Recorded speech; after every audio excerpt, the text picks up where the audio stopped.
அனைவருக்கும் வணக்கம். இன்றைக்கி மீன் குழம்பு செய்ய போகிறோம். அதுக்கு தேவையான பொருட்கள்: மீன், வெங்காயம், தக்காளி, மிளகாய்த்தூள், மல்லித்தூள், மஞ்சத்தூள், புளி ஊற வச்சுருக்கோம், எண்ணெய், உப்பு. வாங்க எல்லோரும் இப்போ முதல்ல நம்ம வெங்காயத்தையும். வணக்கம். இன்றைக்கி மீன் குழம்பு செய்யலாம். மீன் குழம்புக்கு தேவையான அளவு மீன் தலையும், கொஞ்சம் மீனும், குழம்புல போடுறதுக்கு புளி, தாளிப்புக்கு எண்ணெய், வெங்காயம், கருவேப்பிலை தாளிப்புக்கு, பூண்டு, இஞ்சி, தக்காளி, தேங்காய் சிறிதளவு, மிளகாய்த்தூள், மல்லித்தூள், மஞ்சத்தூள் எடுத்து வச்சுருக்கோம். இப்போ மீன் குழம்பு செய்கிறதுக்கு முதல்ல வெங்காயம், தக்காளி, தேங்காயை நல்லா எண்ணெயில் போட்டு வதக்கி அரைச்சி எடுத்துக்குவோம். வெங்காயம், தக்காளி, பூண்டு, இஞ்சி, தேங்காய் எல்லாத்தையும் எண்ணெயில் போட்டு நல்லா வதக்கி அரைச்சி எடுத்துக்குவோம். இப்போ அடுப்பை பற்ற வச்சு வடச்சட்டி வச்சாச்சு.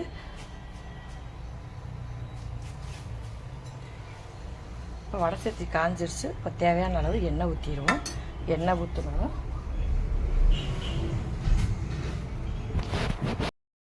இந்த வெங்காயம்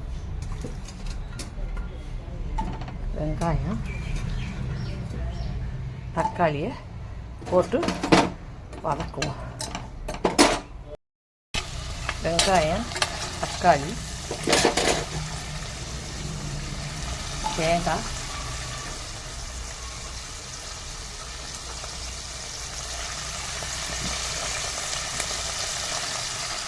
வெள்ளைப்பூடி, இஞ்சியையும் போட்டு நல்லா வதக்கிடுவோம். இப்போ வெங்காயம் நல்லா வதங்கிட்டு இதை எடுத்து அரைச்சிட்டு வந்துடுவோம். இப்போ நம்ம அரைச்சி வெங்காயம், தக்காளி, இஞ்சி, பூண்டெல்லாம் அரைச்சிருக்கோம். அந்த தேங்காய், வெங்காயம், தக்காளி, இஞ்சி, பூண்டு அரைச்சிருக்கோம். அதில் தேவையான அளவு மிளகாத்தூள் போட்டுக்குவோம். தேவையான அளவு மல்லித்தூள் போட்டுக்குவோம்.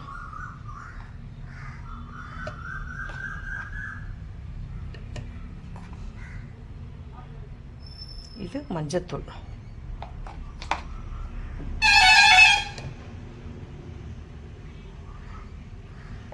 இப்போ போட்டு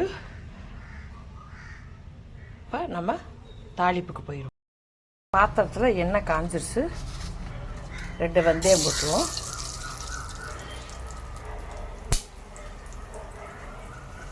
தேவையான கருவேப்பிலை போட்டுருவோம்.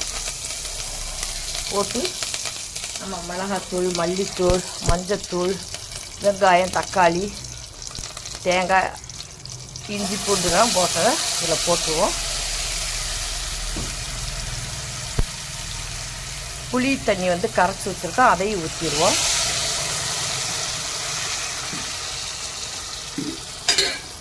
இப்போ குழம்புக்கு தேவையான அளவு உப்பு போட்டுக்குவோம். கொதிக்க மீன் குழம்பு ரெடி ஆகிடுச்சு. அடுப்பை விட்டு இறக்கிடுவோம். எங்களுடைய சேனலை லைக் பண்ணுங்கள், ஷேர் பண்ணுங்கள், கமெண்ட் பண்ணுங்கள். நன்றி.